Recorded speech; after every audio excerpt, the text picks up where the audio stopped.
नमस्कार, कैसे हैं आप सब। उम्मीद करते हैं आप सब बढ़िया होंगे। तो ये ट्रिग्नोमेट्री की सीरीज़ स्टार्ट हो रही है जिसकी ये क्लास फर्स्ट है। इस ट्रिग्नोमेट्री की सीरीज़ में हम पूरी ट्रिग्नोमेट्री को क्या करेंगे, कवर करेंगे। और कवर करने का मकसद ये है कि उसके बाद ट्रिग्नोमेट्री आप जहाँ मर्जी पे भी यूज़ कर रहे हो, किसी भी टॉपिक को कवर कर रहे हो, किसी भी फील्ड का एग्ज़ाम दे रहे हो, चाहे आप +1 कर रहे हो, +2 कर रहे हो, रेलवे एग्जाम की प्रिपरेशन कर रहे हो, एसएससी सीजीएल कर रहे हो, ट्रिग्नोमेट्री से रिलेटेड इवन 10th कर रहे हो, कोई मर्जी आप कोर्स कर रहे हो और वहाँ पर अगर ट्रिग्नोमेट्री आए तो ट्रिग्नोमेट्री के क्वेश्चंस आप इजीली क्या कर सके, सॉल्व कर सके। हम छोटी छोटी वीडियो बनाएंगे, ज़्यादा बड़ी नहीं रखेंगे। ज़्यादा बड़ी रखते हैं तो बच्चा बोर हो जाता है। ज़्यादा बड़ी वीडियो नहीं रखेंगे, धीरे धीरे करके हम ट्रिग्नोमेट्री का लेवल बढ़ाएंगे। बिल्कुल बेसिक से स्टार्ट कर रहे हैं। अगर आपको ट्रिग्नोमेट्री आती है, बिल्कुल बेसिक आता है, तो शायद ये वाली आज की वीडियो आपके लिए उतनी हेल्पफुल ना हो, लेकिन फिर भी समझ लीजिए, समझने में कोई ज्ञान जितना मिले उतना बढ़िया है। तो शुरुआत करते हैं। ये बिल्कुल बेसिक है। इसमें मैं समझाऊंगा कि ट्रिग्नोमेट्री का मतलब क्या है और कौन कौन सी टर्म है जो ट्रिग्नोमेट्री में क्या होने वाली है, यूज़ होने वाली है। तो सबसे पहले तो समझ लेते हैं कि what is the meaning of trigonometry. भाई ट्रिग्नोमेट्री का मतलब क्या है। ट्रिग्नोमेट्री में अगर बात करें, एक वर्ड आता है यहाँ पे ट्राई। इसका मतलब हो गया 3। क्या मतलब हो गया? इसका मतलब हो गया 3 साइड्स। ठीक है, 3 हो गया। ट्राई का मतलब क्या हो गया? 3। गॉन का मतलब हो गया साइड्स। क्या मतलब हो गया? साइड्स। और मेट्रोन या मेट्री का मतलब हो गया मेजर। क्या मतलब हो गया? मेजर। इसका मतलब ट्रिग्नोमेट्री जो है वो ट्राइंगल की 3 साइड्स को मेजर करने के लिए क्या की जाती है, यूज की जाती है। आप इस बात को यूं भी समझ सकते हैं कि ट्रिग्नोमेट्री में हम क्या समझते हैं, ट्रिग्नोमेट्री में जो एंगल हैं और जो उनके साइड्स हैं उनके बीच के रिलेशनशिप को। और ट्राइंगल वो भी कौन सी? ट्राइंगल भी ऐसी नहीं कि हर कोई ट्राइंगल, वो ट्राइंगल जिसमें एक एंगल क्या हो, 90 डिग्री, यानी कि हम बात कर रहे हैं राइट एंगल ट्राइंगल की। कौन सी? Right angle triangle.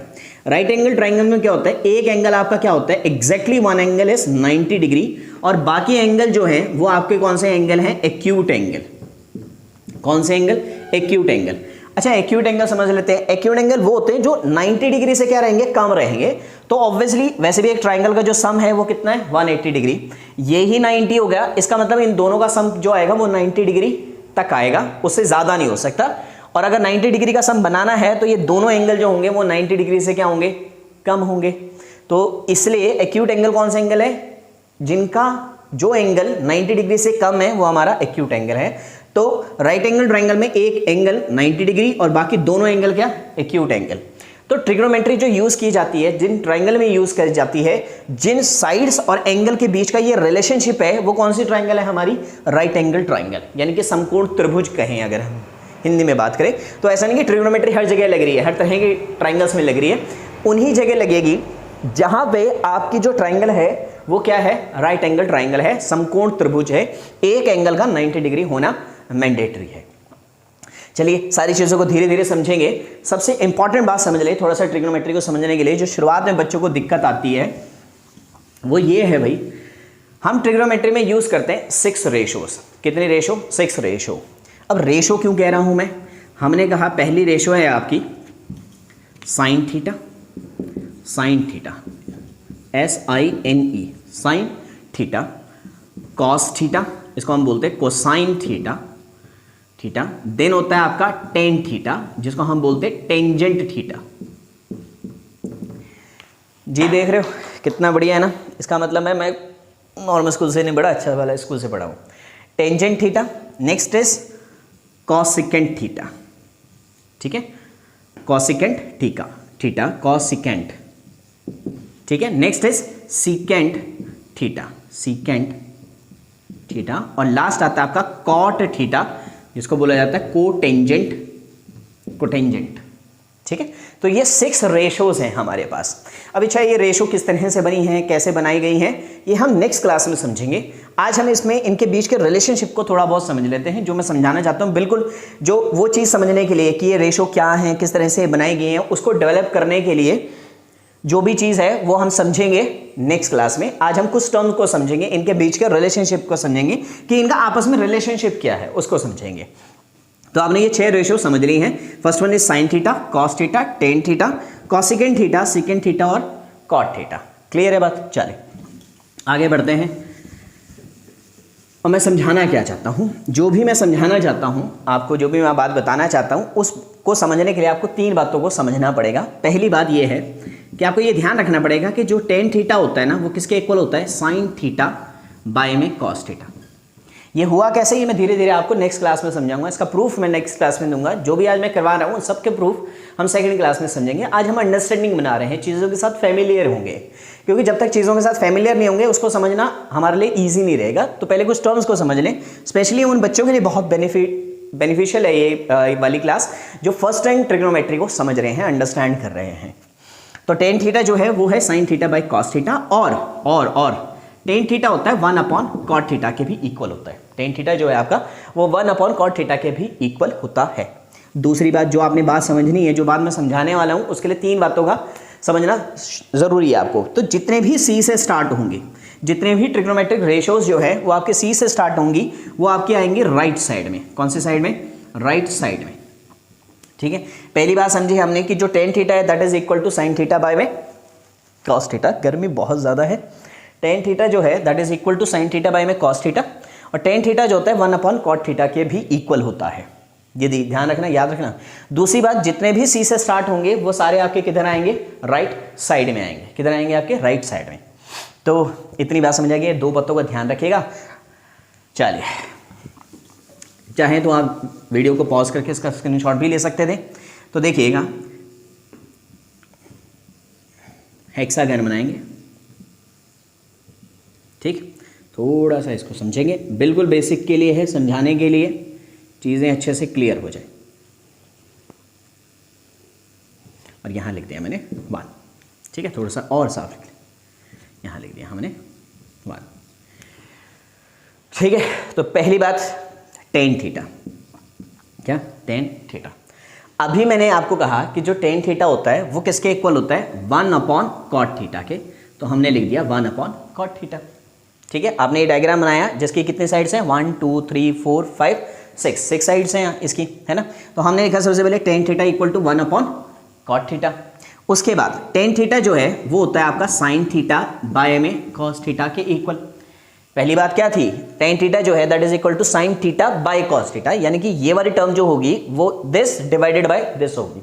चाहे आप इसको एंटी क्लॉकवाइज, चाहे आप इसको क्लॉकवाइज चला ले, चाहे इसको आप एंटी क्लॉकवाइज चला ले, ये वाली चीज़ हमेशा इन दोनों दिस डिवाइडेड बाय दिस के इक्वल होगी। जैसे जैसे अभी हम आगे बनाएंगे, यानी कि अगर टेन थीटा जो है वो sine theta by cos theta है तो कॉट थीटा किसके इक्वल होगा, कॉस बाय साइन।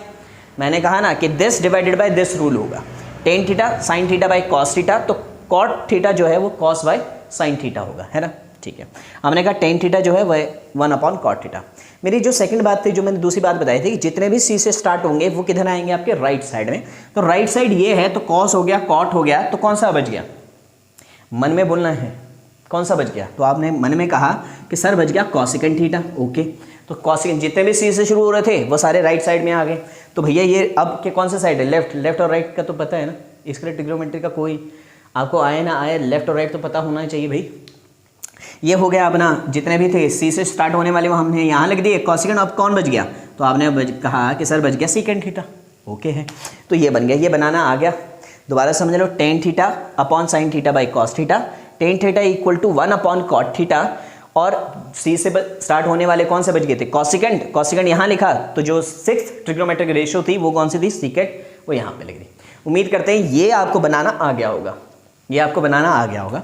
अब ये बनाना आ गया तो खेल हो गया ख़त्म, चीज़ें अब हो गई हैं आसान।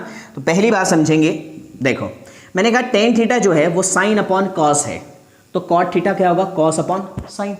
मैं ऐसा भी कह सकता हूँ कि कॉट थीटा जो है दैट इज कॉसिकेंट बाय में सीकेंट के भी इक्वल होगा। बट ठीक है, इस वाली बात को अभी हम धीरे धीरे आगे समझेंगे। टेन थीटा मैंने कहा 1 upon cot theta, tan theta हमने कहा कि 1 upon cot theta.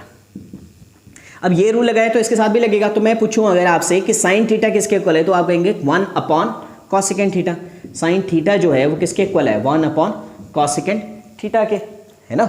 Tan theta जो है, साइन थीटा जो है वो 1 अपॉन कॉसिकेंट थीटा। इस तरह से देखना, जैसे मैंने इसमें देखा ना, टेन क्या है 1 अपॉन कॉट, तो साइन क्या होगा 1 अपॉन कॉसिकेंट। तो कॉसिकेंट किसके इक्वल होगा, तो आप कहेंगे 1 अपॉन साइन थीटा के। तो कॉसिकेंट कहेंगे हम, कॉसिकेंट थीटा जो है that is equal to 1 upon sine theta. अच्छा साइन हो गया 1 अपॉन कॉसिकेंड, तो कॉसिकेंड हो गया 1 अपॉन साइन। इसी तरह से कॉस क्या होगा, कॉस होगा 1 अपॉन सीकेंड। कॉस थीटा जो है that is equal to 1 upon secant theta, 1 upon secant theta. Secant theta पूछूं तो वो क्या आएगा 1 upon cos theta, secant theta equal to 1 upon cos theta.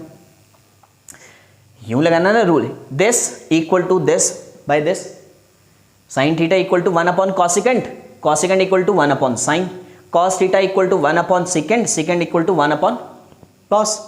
अच्छा टेन 1 अपॉन कॉट था, तो कॉट क्या होगा, तो आप कहेंगे कॉट होगा सर हमारा 1 upon tan theta, 1 upon tan theta.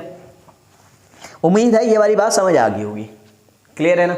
अगर समझ आ गई है तो मैं कर देता हूँ क्लियर। आप चाहे मुझे ये सारी चीज़ कमेंट सेक्शन में करके भी बता सकते हैं, अगर आपके पास टाइम है, नहीं है तो कॉपी में नोट करके खुद लिखें, वीडियो को पॉज करें, जितना मैंने अभी तक समझाया उसको खुद एक बार क्या करें, ट्राई करें। क्योंकि जब तक अगर आप पहली बार कर रहे हैं, जब तक इस पर होल्ड नहीं बैठेगा ना, दिमाग में बैठेगा नहीं ये डायग्राम कि हर बार बनाना ना पड़े, तब तक चीज़ें ईजिली समझ नहीं आएंगी। तो मैंने कहा कि साइन थीटा बोलिएगा, मेरे साथ बोलिएगा, साइन थीटा होता है 1 upon cosecant theta, cosecant theta जो है that is equal to 1 upon sine theta, cos theta 1 upon secant, secant 1 upon cos, ये इक्वल है। टेन है 1 अपॉन कॉट, कॉट है 1 अपॉन टेन। ये तो बात थी।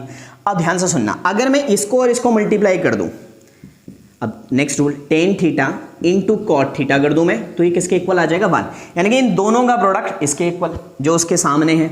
Tan theta into cot theta किस क्या हो जाएगा 1, भाई दोनों मिलकर क्या बन गए, एक बन गए, है ना, दोनों मिल जाए तो एक बन जाएगा।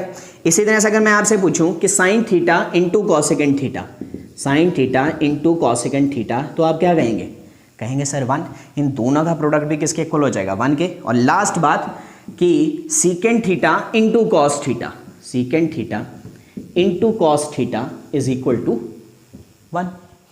अब देखो एक का प्रूफ मैं समझा रहा हूं आपको, इनमें से एक का प्रूफ, इसका प्रूफ मैं समझा रहा हूं आपको कि ये 1 कैसे आया, बाकी दो का आप खुद ट्राई करना, ठीक है, कॉपी में खुद ट्राई करना या नीचे मुझे कमेंट सेक्शन में ज़रूर इसका प्रूफ करके बताना, क्योंकि एक ही लाइन का है, ज़्यादा मुश्किल नहीं है। आप चाहें तो मुझे इंस्टाग्राम पे भी इसका सॉल्यूशन करके भेज सकते हैं, इंस्टाग्राम की आईडी भी मैंने डिस्क्रिप्शन पे डाल दी है। तो ठीक है, मैं एक प्रूफ करके दिखा देता हूँ। मैंने कहा कि secant theta into cos theta equal to होता है 1 के, ये मैं प्रूफ करके दिखा रहा हूँ। हमने अभी पढ़ा कि जो सीकेंड थीटा है ना वो किसके इक्वल है 1 अपॉन कॉस के, या मैं ऐसे कह दूँ कि कॉस जो है वो 1 अपॉन क्या है सीकेंड थीटा। चलो मैंने सीकेंड थीटा को एज इट इज रहने दिया, क्या मैं कॉस थीटा को ये लिख सकता हूँ 1 अपॉन सीकेंड थीटा, तो आपने कहा बिल्कुल लिख सकते, क्यों नहीं लिख सकते, क्योंकि ये तो हमने समझ ही लिया है, इस बात को तो हम समझ ही गए हैं कि जो कॉस थीटा है that is equal to 1 upon secant, secant जो है 1 अपॉन कॉस, तो ये सीकेंड से सीकेंड क्या हो गया कैंसिल, तो ये क्या बच गया हमारे पास 1। यही मैंने बताया था आपको डायरेक्ट याद रखना है 10 into cot 1, cos into secant 1, sine into cosecant 1। Clear है, उम्मीद है आपको ये समझ आ गई हैं चीज़ें, और बाकी चीज़ें अब धीरे धीरे आपको हम समझाएंगे, ठीक है। ये थीटा का क्या मतलब है, ये किस तरह से बने हैं, जो टेन थीटा है वो sine theta by cos theta कैसे आया भाई, sign theta by cos theta, और मैं इनको जो बोल रहा हूँ 6 को 1 2 3 4 5 और 6, मैं इन सबको ट्रिग्नोमेट्रिक रेशो क्यों बोल रहा हूँ, ठीक है। इस सब का आंसर आपको मिलेगा क्लास नंबर 2 पे, जो सेकंड क्लास आएगी इसके बाद। और उम्मीद करते हैं आपको समझ आ गया हो, अच्छा लगे तो कमेंट सेक्शन में कमेंट करके ज़रूर बताइएगा कि आपको समझ आया नहीं आया, इससे पहले आपने इस तरीके से किया या नहीं किया था, कमेंट ज़रूर करें। और मिलते हैं आपसे नेक्स्ट क्लास में, तब तक के लिए नमस्कार।